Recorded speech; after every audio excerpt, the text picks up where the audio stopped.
En la crisis de la República Romana, los años comprendidos entre la década de los 90 a.C. y la batalla de Accio el 2 de septiembre del año 31 a.C., se caracterizaron por el desarrollo de reiteradas guerras civiles, en las que se dirimieron los conflictos entre los optimates, es decir, partidarios de la conservación del ordenamiento aristocrático tradicional romano, y los populares, defensores de una serie de reformas de índole sociopolítica, tendentes a solucionar las reivindicaciones económicas del arruinado campesinado itálico y a democratizar también el ordenamiento oligárquico del Estado republicano de Roma. La proyección de las guerras civiles al territorio provincial generó una nueva dinámica histórica en la que los provinciales, objeto tradicional de explotación, dejaron de desempeñar un papel meramente pasivo y participaron activamente en los conflictos militares. Las guerras sertorianas fueron la primera de estas manifestaciones.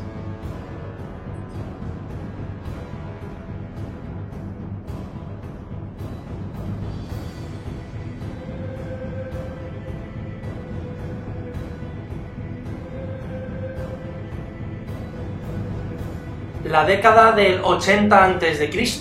estuvo dominada en el mundo romano por la lucha entre Sila, defensor de los optimates, y Mario, mentor de los populares. La marcha de Sila en el 87 a.C. a Oriente con sus legiones para suprimir la sublevación de Mitrídates propició que sus adversarios retomaran el control de la ciudad de Roma e iniciaran las correspondientes masacres y proscripciones. Sin embargo, el retorno de Sila en el 83 a.C. y su victoria en la Porta Colina invierte la situación. Es en este contexto donde se sitúa la actividad de Sertorio, cuya carrera política, iniciada años atrás con el ejercicio de la questura en Hispania, estaba vinculada al movimiento de los populares. En el 83 a.C.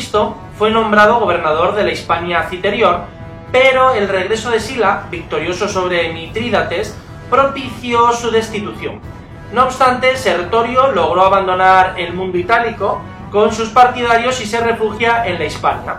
Es aquí donde, conjuntamente con el lugarteniente Mario Livio Salinator, organiza la ocupación y defensa del territorio hispano. Al mismo tiempo se atrajo la simpatía de las comunidades indígenas mediante la disminución de los impuestos o la anulación de los hospedajes a los soldados romanos. No obstante, el envío por parte de Sila de grandes contingentes militares a la Hispania en el 81 a.C. provocó la derrota de Livio Salinator y el abandono de Hispania por Sertorio con el resto de sus partidarios. Su posterior actividad hasta la primavera del 80 a.C. se encuentra descrita de una forma así todavía un poco romántico en la biografía que escribió Plutarco. Plutarco habla de cómo se alió con piratas cilicios, practicó el bandidaje en las costas levantinas y principalmente en Ebusus, recordad, en la actual isla de Ibiza que hemos citado ya en muchísimas ocasiones, proyectó incluso un viaje a lo que llamaron las Insulae Fortunatae, las Islas Afortunadas, creemos que se podrían referir a Canarias, e incluso intervino en los conflictos internos de la ciudad de Tingis, de Tánger. Recordad que Tánger ya estaba muy ligada a toda la Hispania, en el norte de África, debido fundamentalmente a aquellas incursiones que había hecho Viriato y algunos lusitanos en el territorio del norte de África durante las guerras lusitanas. Ahora, volviendo a Sertorio. El regreso de Sertorio a Hispania fue propiciado por los lusitanos, que descendieron hasta el estrecho de Gibraltar y le recibieron en Baelo Claudia. Bueno, todavía no se llamaba Baelo Claudia, Baelo a secas, que es la actual ciudad de Bolonia, dentro del municipio de Tarifa, en la provincia de Cádiz. La gravedad de la situación propició la reacción de Sila, quien nombró gobernador de la Hispania ulterior a Quinto Cecilio Metelo. Sus operaciones militares durante los años 79 y 78 a.C. se concentraron en la franja occidental hasta el límite de las actuales provincias entre Cáceres y Salamanca. Como apoyo, utilizó una serie de centros urbanos especialmente, cuyos topónimos hacen claramente además alusión a la onomástica del procónsul. Por ejemplo, tenemos Metellinum, que es Medellín, en el ámbito extremeño, Castra Caequilia, que es el entorno de la ciudad de Cáceres, o Vicus Caequilius, junto a Puerto de Béjar, en Salamanca. Los éxitos obtenidos permitieron a Metelo extender el control por toda la Sierra de Gata. Las posteriores operaciones en la actual costa portuguesa tuvieron mayor complejidad. La conquista, por ejemplo, de Olisipo, de Lisboa, no ofreció grandes dificultades. En cambio, la resistencia se concentró en torno a la Cóbriga, junto al Cabo de San Vicente, a la que el procónsul decidió sitiar. La estrategia que estuvo puesta en práctica por Sertorio consistió en evitar los refuerzos desde la Hispania Citerior, y en efecto, su lugarteniente, Hirtuleyo, logró derrotar al gobernador de esta provincia, a Marco Domicio Calvino, cerca de la ciudad de Consaburum, Consuegra, en la provincia de Toledo, mientras que él mismo se dirigió a la ciudad sitiada. Consiguió introducir provisiones y aniquiló a una de las legiones del gobernador romano. La situación creada propició que Quinto Cecilio Metelo retornara a su base de partida, a la ciudad de Córdoba. Recordad, Córdoba en aquel momento era la ciudad capitalina, el espacio central de la Hispania ulterior. Ahora, este repliegue permitió que Sertorio se dirigiera al Valle del Ebro, donde procedió a la conquista de diversos centros. Mientras tanto, la situación política en Roma empezaba a modificarse. La muerte de Sila en el año 78 a.C. potenció la contestación de sus reformas, y uno de sus enemigos, Marco Emilio Lépido, fue elegido cónsul. La posterior guerra civil concluyó con la derrota de Lépido por Pompeyo. No obstante, parte del ejército de Lépido, comandado por el pretor Perpenna, se dirigió a la península ibérica para confluir con Sertorio en el 77 a.C. El Senado romano hizo frente a la situación en Hispania mediante la concesión al joven Pompeyo de poderes extraordinarios, gracias en buena medida sobre todo a las relaciones existentes entre su familia y determinados pueblos de la zona celtíbera. En los años 77-75 a.C., Sertorio intentó evitar la confluencia entre Quinto Cecilio Metelo y Pompeyo, que acababa de intervenir en todo el conflicto. Por ello, encomendó a Hirtuleyo la vigilancia de Metelo en el suroeste y a Perpenna la de Pompeyo en el ámbito del noroeste peninsular, mientras que él se reservó una posición intermedia en el interior de la península. Entre los principales acontecimientos militares que tenemos en esta campaña, por ejemplo, está la nueva derrota de Hirtuleyo frente a Metelo, la victoria de Sertorio en Lauro, en la ciudad de Lidia, y los enfrentamientos en la zona de Levante, especialmente en torno a la ciudad de Sucro, en torno a Alcira, en Valencia. Al final del año 75 a.C., Sertorio se replegó a la Celtiberia, mientras que Pompeyo pasó el invierno en el territorio de los vascones, donde procedió a la fundación de Pompelo, de la actual ciudad de Pamplona.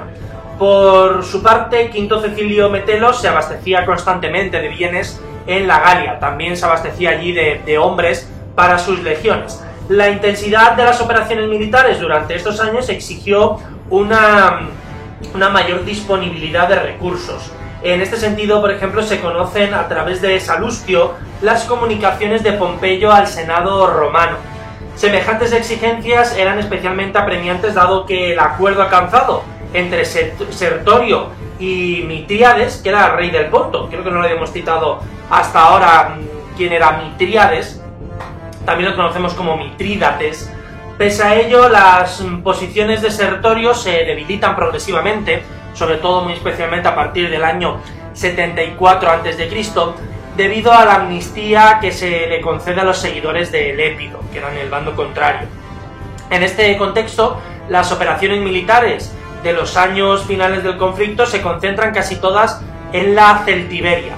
Las conquistas por Pompeyo y Quinto Cecilio Metelo de Cauca, Coca, en Segovia, de Bilbilis, en torno a Calatayud, y de Calagurris, la actual Calagorra, debilitan progresivamente a Sertorio, que se ve obligado a replegarse en Osca, en Huesca. Al mismo tiempo se fomentó la deserción de sus colaboradores mediante recompensas. En estas circunstancias estalló una conjura dirigida por el propio Perpenna contra Sertorio, y la derrota final de Sertorio, a manos de Pompeyo, supone el fin de la guerra. Con esto consiguen vencer, consiguen imponerse los optimates del lado de Pompeyo a través de su triunfo en la Hispania. En torno a la figura de Sertorio y su presencia en la Hispania han surgido múltiples historias. Recordemos que poco después de comenzar su rebelión, Sertorio tuvo que abandonar Hispania, alcanzando en compañía de su ejército y de piratas cilicios las costas norteafricanas. Allí emprendió varias acciones bélicas que le permitieron engrosar su ejército y tomar la ciudad de Tingis, Tánger. Se enteró entonces de que los lusitanos se habían alzado nuevamente contra Roma, de modo que, llamado por ellos, regresó a la península para dirigirlos. Tras haber reorganizado militarmente a los nativos y conquistado algunos territorios colindantes, Sertorio recibió por parte de un hombre de campo llamado Spanos un regalo consistente en una cervatilla blanca recién nacida. Inicialmente Sertorio no prestó mucha atención a la cierva, la cual creció dócil siguiéndole a todas partes, sin atemorizarse de las ruidosas actividades desplegadas por los soldados romanos. El general se percató de que podía utilizar a la cierva como una supuesta portadora de los mensajes divinos para, de esta forma, aprovechando la predisposición supersticiosa de los indígenas hispanos, afianzar su confianza de cara a las nuevas campañas militares. La cierva, cuyo carácter extraordinario venía dado principalmente por su atípico color blanco, pasó así a ser considerada como un numen, como un signo de inspiración divina. Entre las tropas se extendió la fábula de que Artemis, Diana o una diosa indígena de atribuciones similares dispensaba mediante la cierva su protección a Sertorio, conduciéndole así de victoria en victoria. Las informaciones que recibía Sertorio de sus mensajeros acerca de posibles peligros o del resultado de las batallas libradas por sus comandantes no eran transmitidas de forma inmediata y directa a los soldados, sino a través de las fingidas virtudes mágicas y oraculares que tenía la cierva, con la que Sertorio decía hablar en sueños. En general, no comunicaba a los soldados las derrotas de sus otros ejércitos para no desanimarlos. Incluso mató al mensajero que le informó de la derrota de su comandante Irtuleyo, al que hemos citado anteriormente, en la ciudad de Segovia, para que así la mala nueva no se conociese. Y si recibía noticia de una victoria, se las ingeniaba para que la cierva se pasease saltarina entre las tropas de una manera mágica y coronada con guirnaldas, fortaleciendo así la moral común de todo el heterogéneo efectivo militar, en los que se integraban tanto romanos, indígenas, como unos cientos de libios. En el año 75 a.C., en la misma época en la que las tropas de Sertorio y Pompeyo se enfrentaban en la igualada batalla de Sucro, junto al río Júcar, la cierva blanca se extravió, dejando al bando sertoriano sin su talismán.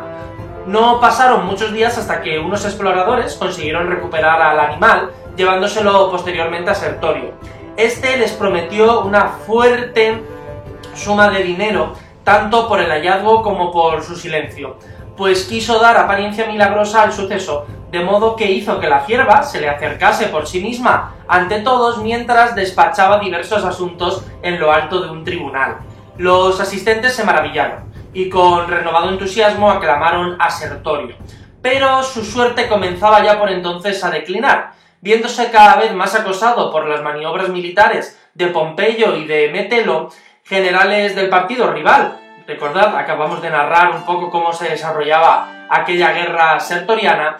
También crecía el descontento entre los propios comandantes, y varias ciudades ibéricas, antes fieles a Sertorio, empiezan poco a poco a rebelarse. Sertorio abandonó su comportamiento magnánimo y ordenó matar o vencer a los hijos de algunos nobles ibéricos, para cuya instrucción tenía retenidos en su capital, en Osca, en Huesca.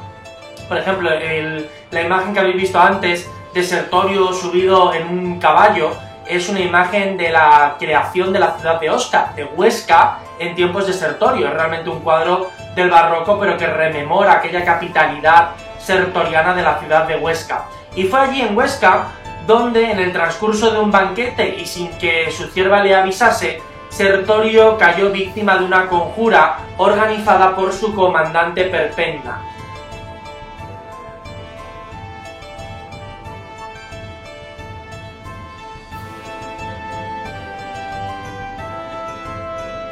Más allá de las leyendas e historias en torno a Sertorio, el desarrollo de las guerras sertorianas conllevó una verdadera campaña de depredación de la Hispania.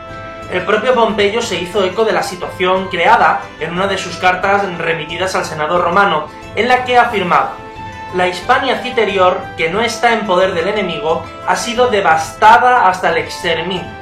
Sin embargo, tanto el desarrollo del conflicto como la participación de los pueblos indígenas en ambos bandos supuso una profunda transformación de la realidad histórica de la península ibérica a lo largo del siglo I a.C.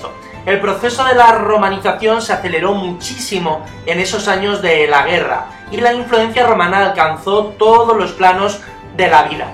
En el plano de la realidad material, el fenómeno más relevante lo representan los avances de la urbanización. En efecto, el desarrollo de las operaciones militares por parte de Quinto Cecilio Metelo dio lugar a la creación de una serie de centros más allá de las líneas del Guadiana, entre los que se encontraban, como hemos citado ya previamente, Metellinum, Castra Caequilia o Vicus Caequilius. Por otra parte, las necesidades logísticas de Pompeyo durante el invierno propiciaron la creación de Pompaelo, de Pamplona. En algunos de los centros existía un asentamiento indígena previo que los romanos aprovecharon haciendo una ampliación, un desarrollo de los que vivían ya allí.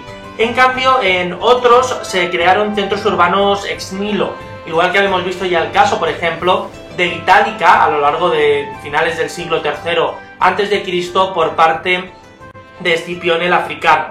En el plano social, el fenómeno de mayor trascendencia histórica estuvo constituido por el desarrollo de importantes clientelas por los jefes militares. Recordad aquel modelo que habíamos presentado ya cuando hablamos de la sociedad ibérica y las clientelías de los régulos, mediante las cuales, mediante estas clientelías, las élites de la aristocracia indígena establecían vínculos personales de fidelidad con los gobernadores, que operaban prácticamente casi toda la península por aquellos momentos. La existencia de prácticas de contenido análogo en las relaciones sociales de los diferentes pueblos propició la difusión del modelo de patronato romano, en virtud del cual el cliente obtenía protección de su patrono a cambio de su fidelidad y su apoyo, especialmente en el ámbito de lo militar y del abastecimiento. La generalización de esta institución se observa en la amplísima difusión de los gentilicios que tienen todos los gobernadores romanos en la onomástica hispana del momento. La proyección cultural por antonomasia de la romanización está constituida por el proceso de latinización. Como una de sus manifestaciones documentales más relevantes, deben considerarse los 3 bronces descubiertos en las excavaciones realizadas en la ciudad celtíbera de Contrevia Velaisca, en Botorrita, en la provincia de Zaragoza, que fue destruida a lo largo de todas las guerras sertorianas. De ahí, recordad, en muchos conflictos ya hemos visto cómo la destrucción de espacios urbanos, la quema durante los sitios o incluso los vertederos de guerra son algunos de los espacios primordiales para el estudio arqueológico actual de estas ciudades. 2 de estos bronces, de los bronces de Contrevia Velaisca, de Botorrita, se encuentran escritos en lengua y escritura celtibérica. El segundo, que puede datarse en torno al 87 a.C., y su contenido remite al conflicto jurídico entre 2 comunidades celtibéricas por el trazado de conducciones de agua, mientras que el último de los bronces utiliza el latín y se refiere a los procedimientos jurídicos romanos. Esto último se hizo cada vez más habitual dentro de la Hispania. De hecho, Sertorio creó en Osca una escuela en Huesca, una escuela donde los hijos de la aristocracia hispana eran educados conforme a las pautas romanas por maestros tanto griegos como latinos. Por ejemplo, hay que destacar cómo Plutarco, en su biografía de Sertorio, en el punto 14, cita literalmente, dice: por todas estas hazañas, Sertorio era admirado y querido por aquellos bárbaros, y también porque por medio de las armas, formación y orden romanos les había arrancado aquel aire salvaje y terrible, convirtiendo sus fuerzas de grandes cuadrillas de bandoleros en un ejército. Pero lo que principalmente ganó su voluntad fue lo que llevó a cabo con los jóvenes. En Osca, ciudad muy poblada, reunió a los hijos de los personajes más importantes y les dotó de maestros griegos y latinos, peritos en todo tipo de ciencias y profesiones, aunque en realidad los tomaba como rehenes. En apariencia les instruía para que cuando cumplieran la edad varonil participaran del gobierno y de las magistraturas. Así es como nos narra uno de los procesos en torno a Huesca de romanización y latinización por parte de Sertorio, el historiador Plutarco.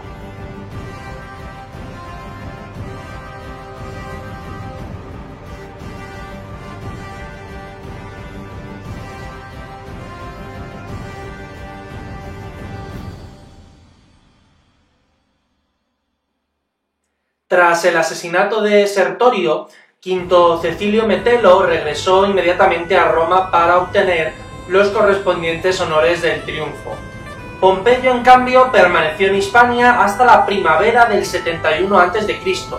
Durante este periodo, Pompeyo se ocupó en someter los restos de resistencia que quedaba por parte de los sertorianos, pero también desarrolló una actividad política de no menor trascendencia, con el objetivo fundamental de cimentar su influencia y poder personal en los territorios más occidentales dominados por la República de Roma.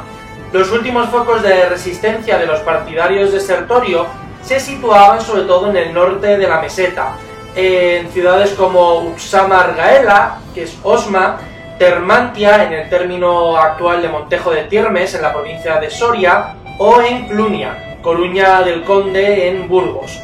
En la cuenca del Ebro también seguían siendo resistentes tanto la ciudad de Osca como Calagurris, y en la costa levantina seguían quedando algunos focos desertorianos. Algunas plazas fueron conquistadas directamente por Pompeyo, mientras que otras lo fueron por sus legados. La ciudad que ofreció una mayor resistencia fue Calagurris, cuya fidelidad a Sertorio, en palabras de Valerio Máximo, superó la obstinación de los numantinos en las guerras celtibéricas. Y recordad, ya vimos cómo era aquella situación en torno a los celtíberos en Numancia. La campaña de Pompeyo permitió ampliar y consolidar el dominio romano en la meseta norte, donde alcanzó tanto la línea del Duero como el río Pisuerga, e incluso se produjeron algunos accesos hacia el territorio de los vaceos. Los éxitos militares dieron pie a la correspondiente exaltación propagandística, y por ejemplo Plinio el Viejo anota que Pompeyo hizo inscribir el nombre de los 876 lugares, nada más y nada menos, sometidos en el trofeo conmemorativo que levantaron en la zona de los Pirineos. Las victorias bélicas contribuyeron de forma decisiva a afianzar el poder personal de Pompeyo, quien en la década del 70 a.C. hacia el 60 a.C. recibió nuevos poderes extraordinarios por parte del Senado romano. Sin embargo, su poder personal también se cimentaba en las medidas romanizadoras que iba adoptando, en el caso sobre todo de la Hispania.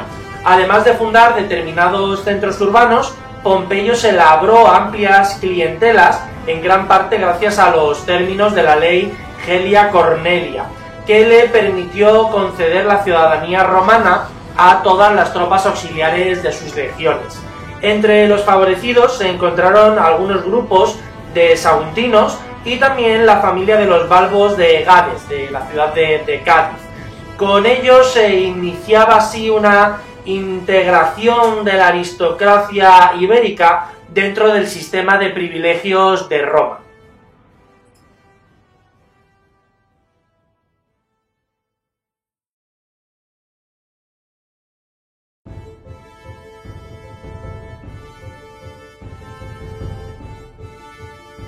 el gobierno y la situación de la Hispania volverá a cambiar cuando entre en escena un personaje fundamental, Julio César. El inicio de la carrera política de César dentro del movimiento de los populares, contrarios a Pompeyo, estuvo vinculado a la provincia de la Hispania Ulterior, donde en el 69 a.C. César ejerce una cuestura bajo las órdenes del gobierno provincial de Antistio Veto. La tradición literaria reseña en esta primera estancia la labor de César en la administración de justicia de la provincia y especialmente una visita a Gades, a Cádiz, donde tuvo el sueño que presagiaba su posterior poder omnímodo. Mayor importancia revistió su gobierno provincial como propretor en el año 61 a.C., también en la Hispania Ulterior. Los recursos económicos de esta provincia le ofrecían la posibilidad, al igual que a otros gobernadores provinciales, de compensar sus maltrechas finanzas tras los despilfarros del proceso electoral del que había participado. Suetonio, en su biografía, en su vida de César, informa que los acreedores habían intentado retener a César en Roma y que solo pudo partir tras la intervención de algunos de sus fiadores, entre los cuales, por ejemplo, se encontraba Marco Licinio Craso, que le prestó, sabemos, 830 talentos, con los que hizo frente a todas las deudas que tenía en aquel momento. La actividad militar de César como gobernador en la Hispania se centró fundamentalmente en la zona comprendida entre el río Tajo y el Duero. Es en esta zona donde se asentaban determinadas agrupaciones de lusitanos que habían resistido a la penetración romana anterior, refugiándose fundamentalmente en el Mons Herminius, que es la zona actual de la Sierra de la Estrela, donde realizaban continuas incursiones y acciones de bandidaje hacia las zonas meridionales más prósperas. César programó la correspondiente campaña con unos importantes contingentes militares. El centro fundamental de la resistencia estuvo constituido sobre todo por la ciudad de Miróbriga, Ciudad Rodrigo actualmente, ubicada al pie del monte Herminius. Se conquista todo el territorio y se abre el camino a la derrota de los lusitanos y de otros grupos afiliados a ellos, como los vetones, que se habían unido a la resistencia ante el peligro de diversas operaciones militares por parte de Julio César.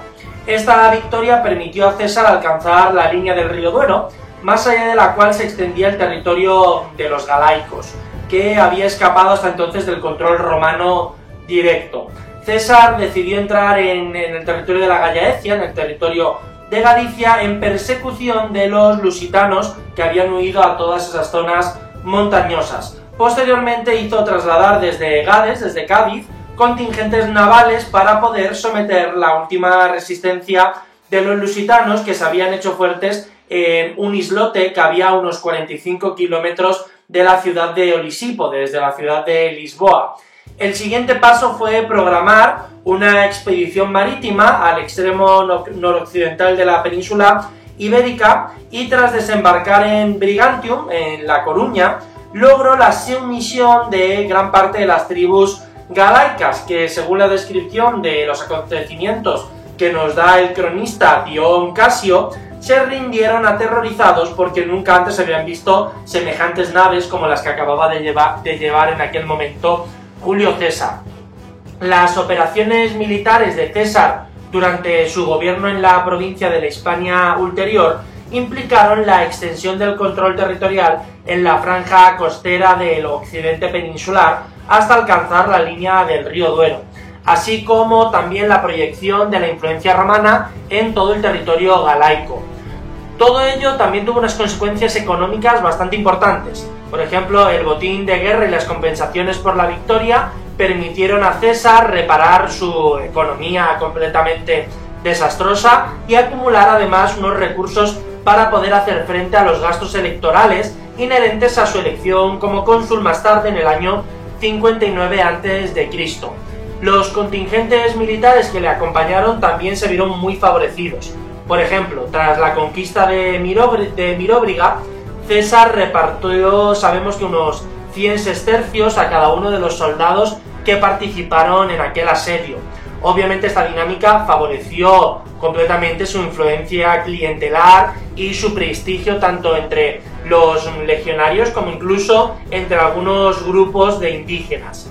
Pese a que estas expediciones ocuparon gran parte de su actividad, César también adoptó disposiciones en otros ámbitos y otras áreas de gobierno.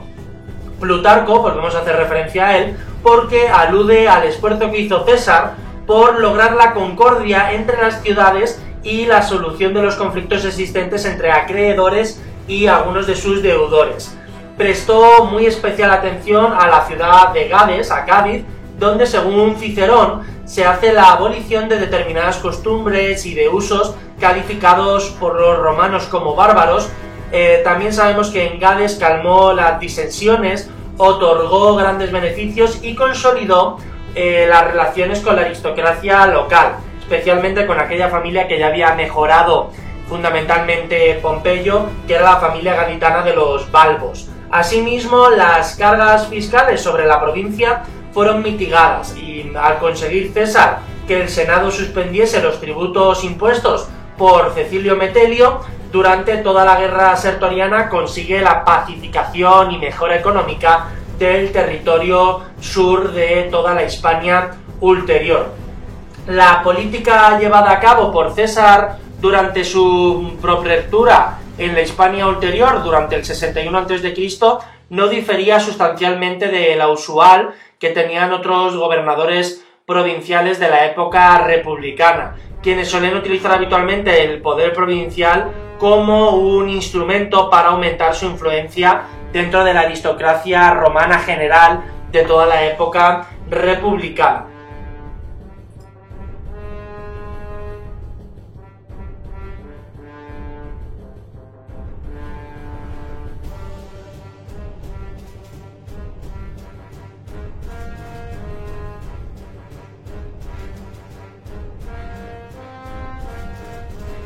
En el año 52 a.C., mientras Julio César sometía a los territorios de las Galias, Gneo Pompeyo es nombrado cónsul sine collega por el Senado, es decir, sin necesidad de tener a nadie que le controlara, es decir, una autonomía plena como cónsul.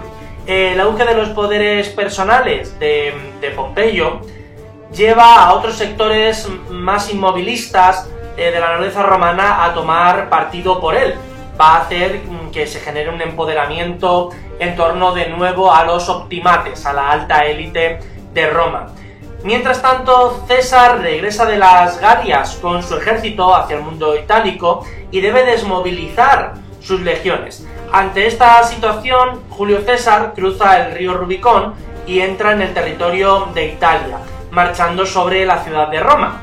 Pompeyo y buena parte del Senado huyen hasta Grecia y es en ese momento, en el 49 a.C., cuando se inicia la guerra civil. La quiebra definitiva del ordenamiento de la República de Roma se va a producir a partir de este momento, entre el año 49 y el año 31 a.C. Se trata de un periodo dominado por el desarrollo de reiteradas guerras civiles en las que la aristocracia senatorial confió la defensa de sus privilegios y del ordenamiento político de la República al jefe militar más próximo a las opciones aristocráticas, que era el de los optimates. En su primer momento, hasta el año 45 a.C., la defensa va a estar encarnada por Pompeyo y por sus hijos. Con posterioridad, tras la derrota de estos, de los hijos de Pompeyo y del bando general de los optimates, la aristocracia utilizó un arma distinta, la conjura, para conseguir en el año 44 a.C. lo que no había podido obtener mediante el campo de batalla, y logran la muerte, el asesinato del caudillo de los populares, de Julio César. La suerte de los cesarianos, sin embargo, fue efímera, y de nuevo la guerra civil se convirtió en el instrumento elegido para dirimir los conflictos políticos. La victoria definitiva del hijo adoptivo de César, el futuro Augusto, implicó también la aproximación política a su adversario y la puesta en práctica de una cierta concordia que afectó esencialmente a la élite social del mundo romano y sobre la que se cimentó el nuevo sistema político del Principado de Roma, el paso previo para la creación del imperio. Ahora, dentro de todo esto, tenemos que ir a lo que a nosotros nos interesa, el papel de la Hispania. Pues bien, el papel de las provincias hispanas fue fundamental en el desarrollo de la primera fase del periodo de las guerras civiles, que va a enfrentar a Pompeyo, defensor de los optimates, y a los seguidores de César, los populares. Vamos a ir a una continuación de la primera guerra civil romana, la guerra sertoriana, en esta ocasión con esta segunda guerra civil romana entre Pompeyo y César. En Hispania se inició el conflicto en el verano del 49 a.C. con la campaña de Ilerda, y en tierras andaluzas se resuelve provisionalmente el enfrentamiento en la primavera del año 45 a.C. con la nueva victoria de César sobre los hijos de Pompeyo en la batalla de Munda. Esta implicación de la Hispania tendría unas consecuencias sustanciales en el devenir histórico de los territorios peninsulares. Vamos a hablar sobre el desarrollo del conflicto en la Hispania. El genio militar de César y la capacidad de sus legiones, perfectamente adiestradas para proporcionar un rápido control de las provincias hispanas tras el éxito de la campaña de Ilerda en el verano del 49, van a hacer que ni la victoria obtenida ni el control ejercido mediante las importantes contingentes de legionarios confiados alegados como gobernadores de las provincias, ni las medidas adoptadas para atraerse a los provinciales pudieron evitar de nuevo el decantamiento de la Hispania a favor de la causa senatorial, es decir, los hispanos en términos generales no se ponen del lado de César a partir de la batalla de Ilerda, sino que se ponen del lado de Pompeyo. Va a ser en este momento cuando justo la reiterada derrota de Pompeyo en el otro lado del Mediterráneo, en Farsalia, en Grecia, y la derrota también de Pompeyo en Thapsus, en el norte de África, van a hacer que la Hispania quede casi como el único bastión para Pompeyo. En el año 48 a.C., César encomendó el control de las provincias hispanas a Marco Emilio Lépido y a Quinto Casio Longino.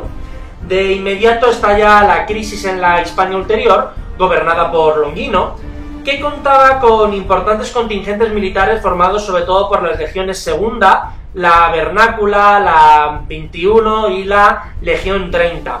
La actividad de Longino tuvo como objetivo el acaparamiento de recursos económicos y humanos que le permitieran al mismo tiempo el fortalecimiento de la causa cesariana y además el tradicional enriquecimiento personal que hemos visto que era continuo entre todos estos gobernadores, próceres y cónsules vinculados a la Hispania. Con estos objetivos, el gobernador cesariano procedió a realizar una campaña militar contra los lusitanos, que culminó victoriosamente con la conquista de la ciudad de Miróbriga, que ya hemos mostrado anteriormente, la actual ciudad Rodrigo. El éxito militar le proporcionó el correspondiente botín, una parte del cual fue distribuido entre los soldados que habían participado en las operaciones, lo que contribuyó al correspondiente fortalecimiento de los lazos de fidelidad entre los nativos y las tropas romanas. Paralelamente, prosiguió la explotación de los provinciales. Las levas realizadas entre ellos permitieron el reclutamiento de una nueva legión y sabemos que contaron hasta con 3.000 jinetes. Al mismo tiempo, Longino aumentó las imposiciones con nuevos tributos que gravaban tanto a ricos como a las clases más bajas. El objetivo de Longino, según se recoge en De Velo Alexandrino, que es la continuación de los comentarios sobre la guerra civil hechos por el propio César, era compensar las múltiples deudas que el gobernador, que Longino, había contraído en aquellos años. Su actividad política tendía a compensar la desafección de la provincia con la adhesión comprada a los miembros de su ejército. La inquietud y la oposición de los provinciales estallaron en la primavera del 48 a.C. como consecuencia de las exigencias del bando de César de trasladar los contingentes militares y de acumular recursos para hacer frente a los pompeyanos en el ámbito africano. Esto motivó nuevos reclutamientos e imposiciones.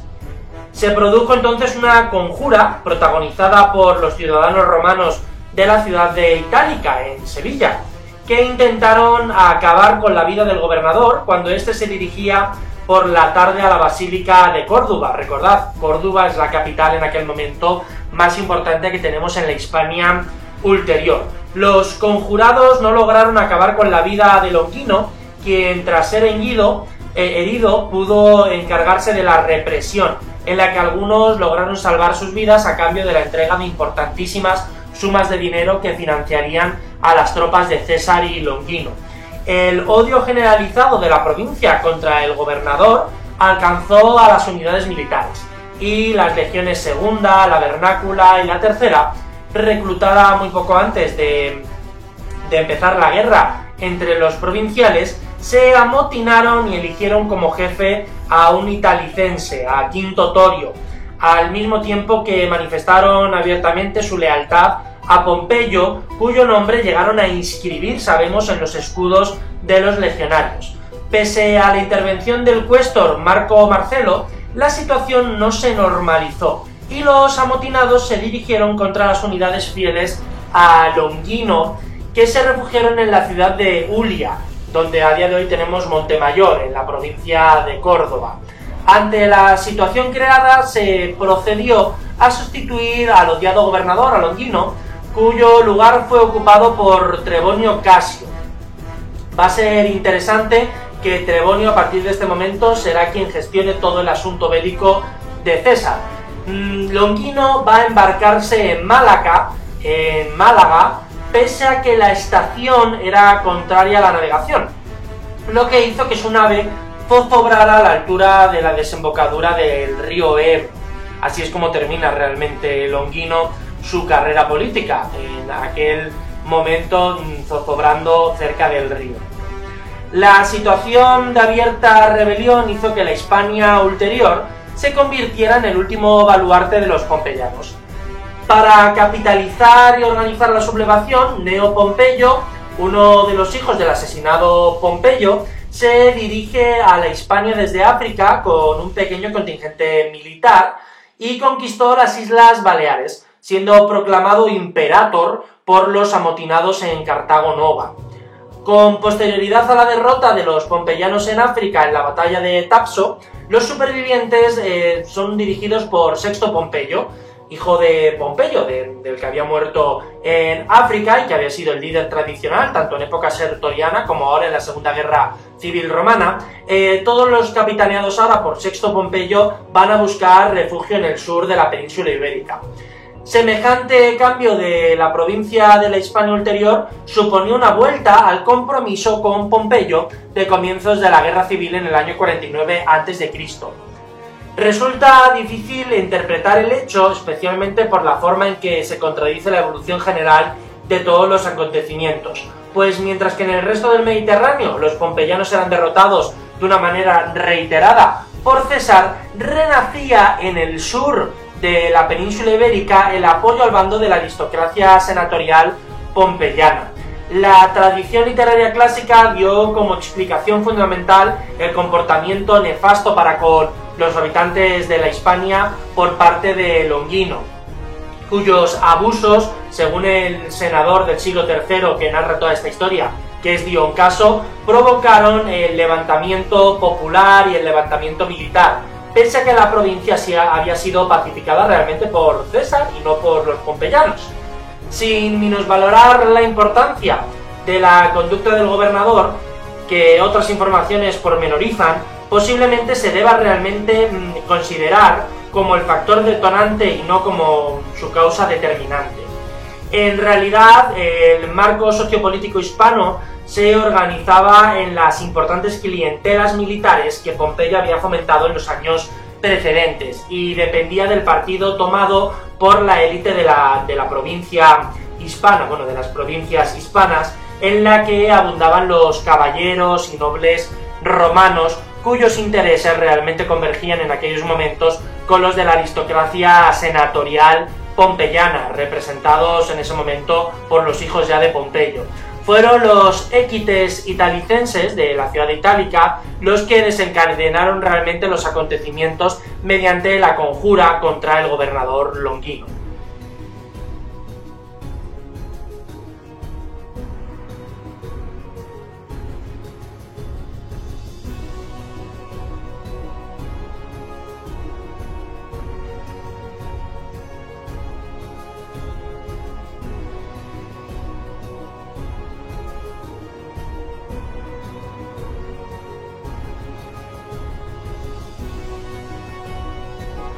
La sublevación de Itálica pudo consolidarse debido a que César permanece en Roma hasta finales del año 46 a.C., cuando concluyen las elecciones. Con anterioridad y para hacer frente a la situación existente en el sur de la Hispania, envió desde Cerdeña a sus legados Quinto Pedio y Quinto Fabio Máximo, junto con refuerzos militares. La imposibilidad de hacer frente a los pompeyanos en Hispania hizo que los contingentes militares cesarianos y sus pocos partidarios se hicieran fuertes en determinadas ciudades, entre las que destacan Ulia, que de forma reiterada sufrió sitio por su fidelidad a la causa de César, y también tenemos que destacar Obulco, Porcuna, en Jaén, que constituyó el centro de operaciones desde el que los cesarianos resistieron a las tropas de Pompeyo y donde posteriormente planificaron la ofensiva que les dio la victoria. A finales del 46 a.C., César se trasladó al sur de la Hispania en un viaje bastante apresurado, realizado en pleno invierno con tan solo una travesía de 27 días. Su ejército se componía de 9 legiones, más un importante contingente de tropas auxiliares de caballería, cifrado en 9.000 jinetes, procedentes en su gran mayoría de la Galia. El ejército pompeyano era superior en unidades y pudo estar compuesto hasta por 13 legiones. Semejante desequilibrio numérico tenía su contrapunto en la capacidad táctica de las unidades. Las legiones de César se encontraban perfectamente adiestradas, mientras que las dirigidas por Sexto y por Neo Pompeyo, hijos de Pompeyo Magno, eran menos operativas. El núcleo fundamental de estas últimas lo componían las legiones que se habían sublevado contra Longino. El resto lo conformaban las supervivientes del ejército pompeyano derrotado en África, así como los reclutamientos realizados en la Hispania ulterior, que se caracterizaban en la descripción de los acontecimientos del Velum hispaniense, otra de las continuaciones de los comentarios de César, como fugitivos, es como César los define, fugitivos y auxiliares. Y aunque en esta calificación pueda sospecharse cierta tergiversación propagandística por parte de César y sus seguidores, refleja posiblemente un fondo de verdad. A la llegada de César, los pompeyanos concentraban sus contingentes militares en 2 frentes. Neo, el hijo mayor de Pompeyo, sitiaba la ciudad cesariana de Ulia, mientras que Sexto se ocupaba de la defensa de Córdoba, la capital provincial. Las estrategias militares de ambos bandos eran completamente opuestas. César deseaba un rápido final mediante una batalla decisiva en la que se impondría la superioridad militar de sus legiones, y en cambio los hijos de Pompeyo intentaron prolongar el enfrentamiento con la esperanza de debilitar la maquinaria militar de César al provocarle problemas fundamentales de abastecimiento y dificultades en sus relaciones con los locales en la Hispania. El Velum hispaniense, que proporciona una información muy precisa sobre este conflicto, comenta el desarrollo de la campaña de forma pormenorizada, aunque con un enfoque bastante propagandístico favorable siempre, obviamente, a Julio César. El área geográfica en que se concentraban las operaciones militares durante la fase inicial del conflicto correspondían a la actual campiña cordobesa. César se vio obligado a poner sitio a determinados centros urbanos de toda esta zona en los que los pompeyanos habían refugiado. Su primera iniciativa tuvo éxito y además logró introducir refuerzos en la ciudad leal de Ulia, sitiada por Neo. Mientras tanto, el propio César se dirigió a Córdoba, defendida por Sexto Pompeyo, y concentró sus fuerzas al este de la ciudad. Ante la amenaza cesariana, Sexto Pompeyo ayuda a Neo Pompeyo, quien abandonó el sitio de Ulia y se desplaza con todas sus legiones hasta la ciudad de Córdoba. Los únicos enfrentamientos entre ambos ejércitos se limitaron a determinadas escaramuzas, que se concentraron en la zona próxima al Puente de Piedra, cuya ocupación por los cesarianos había permitido el aislamiento de la ciudad de Córdoba. Dadas las dificultades que presentaba su control y ante la imposibilidad de atraer a los pompeyanos a una batalla abierta y decisiva que permitiera la conquista de la capital cordobense, César levantó su campamento y se dirigió a Tegua, que es la ciudad cordobesa de Teba la Vieja, considerada, según el Velum Hispaniense, como, citada literalmente, la más fuerte fortaleza del enemigo. Tras descubrir la maniobra, Neo Pompeyo envió a su lugarteniente Lucio Munacio Flaco para organizar la defensa de toda la ciudad. El asedio cesariano avivó las disensiones internas provocadas por los partidarios de César. La desunión de la ciudad, junto con la intensificación de las legiones pompeyanas, que cada vez eran más ineficientes, desplazándose por los alrededores de la urbe, llevaron a que se rindiera el 19 de febrero del año 45 a.C. La conquista de Ategua por César debilitó la influencia de los pompeyanos que tenían en el resto de la zona. El Velum Hispaniense consigna este hecho en el caso de Ucubi, espejo, donde Neo ordenó con suma diligencia que se investigara quiénes eran sus partidarios y quiénes ayudaban al enemigo. Semejante dinámica facilitó el asedio y la conquista de otros centros ubicados en los alrededores de Espejo en Córdoba, entre los que se pueden mencionar, por ejemplo, Bursavo, Aspavia, Espalis.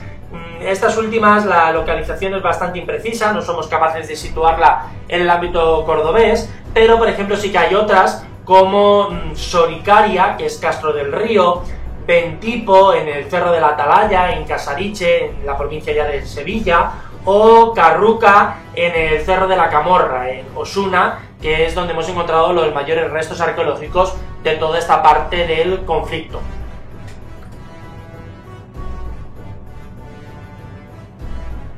Los éxitos de César en el asedio de algunos de estos centros, la defección de otros del bando pompeyano y el aislamiento del ejército de Neo de la capital de la provincia determinaron que la batalla decisiva que se produjo en Munda se hiciera inevitable. La localización exacta de este lugar ha suscitado varias hipótesis, pero casi todo apunta a que está en el entorno de Montilla, entre Montilla y Osuna. El combate se produjo el 17 de marzo, que paradójicamente era el mismo día de las fiestas de Baco. Los contingentes militares de Pompeyo estaban compuestos, según el Velum Hispaniense, por 13 legiones, cubiertas en sus flancos por la caballería, más 6.000 hombres de infantería ligera y otros tantos de tropas auxiliares. César contaba con unos contingentes inferiores, que la misma fuente establece en 80 cohortes y 8.000 jinetes. La posición de los dos ejércitos era favorable a Neo Pompeyo, que ocupaba una colina de suave pendiente que dominaba la llanura de la Campiña. La destrucción del ejército pompeyano se debió realmente a la estrategia y a la buena táctica de César. En los días posteriores a la victoria, César tuvo que proceder a la conquista de las principales ciudades de la Bética, en las que los pompeyanos habían refugiado. Las primeras operaciones se dirigieron contra Munda y contra Urso, ciudades próximas al campo de batalla, que corrieron la misma suerte, el sitio y la destrucción. La primera desapareció para siempre, de ahí también la dificultad para poder organizarla. Va a ser interesante que la segunda, Urso, sí que tiene una prosperidad. Incluso llega a hacer un tal alarde Estrabón de ella, de Urso, de Osuna, que la considera la metrópolis de la comarca. Sobre las cenizas de la segunda se fundó luego la colonia romana, de la colonia Quentiva Julia Urso, donde se asientan ciudadanos y casi todos siguen las vías políticas del Partido de los Populares. En claro contraste con la política tolerante y la pacificación que se había hecho por parte de César tras la campaña de Ilerda en el 49 a.C., ahora detrás de la campaña de Munda realmente lo que propició César fue la aniquilación completa tanto de las ciudades pompeyanas como de aquellos que seguían teniendo tendencias vinculadas a las políticas de los optimates. Tras la destrucción, por ejemplo, de Córdoba, César se dirigió hacia Hispalis, la actual Sevilla capital, que se encontraba ocupada por contingentes lusitanos fieles a los hijos de Pompeyo. Una legación se adelantó a su llegada para implorarle perdón. Con el fin de impedir la destrucción de la ciudad, se permitió la salida de la guarnición lusitana, que no obstante procedió a incendiar en su ida las naves existentes en el río Guadalquivir. La misma situación se produjo en el caso de Asta Regia, Mesas de Asta, cerca del término de Jerez de la Frontera, ya en Cádiz, que envió mensajeros para anunciar su rendición. El último de los episodios del conflicto se produjo en Cartella, en los alrededores de Algeciras, donde Cneo Pompeyo buscó refugio tras la derrota. Mientras que César se dirigía contra ella, surgieron disensiones entre los partidarios de ambos bandos que terminaron con un conflicto interno. Cneo Pompeyo, herido, huyó con 20 naves.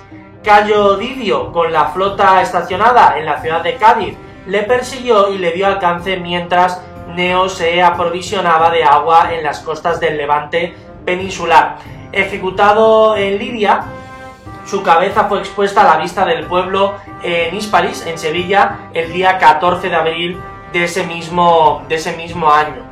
Por otro lado, Sexto, el hijo menor de Pompeyo, logró huir durante el asedio y la destrucción de Córdoba, escogiendo como refugio la zona de los Pirineos orientales, donde la influencia clientelar familiar poseía unas raíces bastante profundas. Para hacerle frente a César, envió a su legado, a Cayo Carrinas, que no pudo controlar el nuevo foco de rebelión. Por ello, aumentó los contingentes militares en el año 44 a.C. mediante el envío de los pretores Marco Emilio Lépido y Cayo Asinio Polión. La causa pompeyana renacía curiosamente de nuevo allí en el 44 a.C. y en poco tiempo pudo contar con un ejército formado hasta por 7 legiones, compuestas en gran medida por veteranos pompeyanos, además de algunos contingentes de tropas auxiliares integradas por lusitanos, celtíberos e incluso algunos africanos. El aumento de su potencial militar permitió a Sexto Pompeyo ampliar su radio de acción hacia la costa levantina hispana con el objetivo de conquistar Cartago Nova. El mismo día de la conquista de Varia, Villaricos, Cuevas de Almanzora en Almería, que llevamos hablando de esta ciudad desde época de los fenicios y los cartagineses, sabemos que se conoce por parte de las tropas de Sexto Pompeyo el asesinato de César en Roma, a la entrada al Senado. Tras regresar a la Hispania ulterior, consiguió además logra derrotar las tropas de Sexto Pompeyo a Cayo Asinio Polión. La nueva situación política creada tras el asesinato conjurado de César permitió la rehabilitación de Sexto Pompeyo, que alcanzó un acuerdo con Marco Emilio Lépido, gobernador cesariano de la Hispania Citerior, en el que se le concedía la amnistía y la consiguiente reintegración en la vida política romana, al mismo tiempo que se le restituía la totalidad de los bienes paternos que le habían sido incautados. A finales del verano del año 44 a.C., cuando el hijo menor de Pompeyo abandonaba la Hispania, concluye así el conflicto iniciado 5 años antes entre cesarianos y pompeyanos, entre populares y optimates. Es importante tener muy en cuenta que el asesinato de César deja incompleta su obra, aunque buena parte de sus reformas serán llevadas a cabo posteriormente, en especial por Octavio. Entre los planes inacabados de César se cuentan las fundaciones coloniales no completadas, llevadas a la práctica habitual por el segundo triunvirato. En el 44, por ejemplo, antes de Cristo, se generan, por ejemplo, refundaciones como Urso, a quien se le otorgan unas leyes coloniales muy elaboradas. Poco después en la Hispania siguen fundaciones como Iliqui, Celsa o, por ejemplo, se establecen veteranos en el área de Ampurias. Cuando lleguemos al año 43 a.C., Octavio, Marco Antonio y Lépido, inicialmente enfrentados, pactan el segundo triunvirato. El primero había sido hecho por César, Pompeyo y Craso, y se reparten el imperio. Es interesante que cuando lleguemos al año 41, tras un nuevo reparto imperial, Octavio recibe la Hispania. Y en el año 40 a.C., el gaditano Lucio Cornelio Balbo, amigo de César, se convierte en el primer provincial que accede al consulado. Luego, poco a poco, la élite nobiliaria hispano-romana va teniendo un mayor papel dentro de la política central. En el 37 hasta el 31 a.C., Marco Antonio reorganizará las provincias orientales y adopta las formas políticas de estos territorios, cuando se casa fundamentalmente con Cleopatra, del clan de los Ptolemaicos. Lépido, dentro del triunvirato, pierde poder y es desterrado por Octavio. Esto hace que la lucha por el imperio sea cada vez más inminente. En el año 31, la batalla de Actium, a la otra punta del Mediterráneo, en el ámbito egipcio, termina con la victoria de Octavio y la fuga de Marco Antonio, que se suicida en Egipto junto a Cleopatra. Octavio mata al hijo de César y Cleopatra, Cesarión, para eliminar cualquier tipo de rival, y esto lleva a que en el año 27 a.C. Octavio sea nombrado Augusto y recibe poderes especiales. Con esto, la República de Roma termina y se inicia el camino hacia el imperio.